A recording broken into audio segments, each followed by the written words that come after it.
से, खिलाफत के ऊपर, इस्लामी निजाम के ऊपर किताबें लिखने से, ठीक है, ये इल्मी शहावत है, कूदती है, पूरी करें, बार बार करें, एंड रिजल्ट कुछ नहीं निकलना। एंड है मम्मी डैडी लोगों को आप नुमान अली खान सुनाए, फरहत हाशमी सुनाए, डॉक्टर इसरार सुनाए, मौदूदी साहब पढ़ाए, मम्मी डैडी लोग हैं, लेकिन वो मम्मी डैडी है, दुनिया में कोई तब्दीली नहीं ला सकते। साढ़े एक स्टूडेंट ने पूरे ग्राम नत पाई है, हाँ, पूरे शहर जाग लाई हुई है। हाँ, लोग जी, तो आपने वीडियो मुलाहिजा कर ली कि ये शख्स आज इस लेवल पर गिर गया है।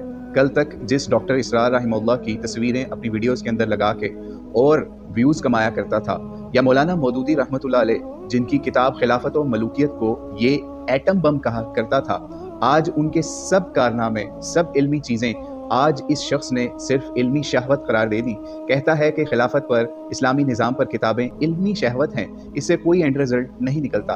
और अपने आप को सेल्फ प्रेज करते हुए इस लेवल पर यह शख्स गया कि कहीं पे नुमान अली खान को, कहीं डॉक्टर इसरार को, कहीं डॉक्टर जाकिर नाइक को, कहीं मौलाना मौदूदी को, इन सब को रगड़ा लगाया कि ये लोग फारिग हैं।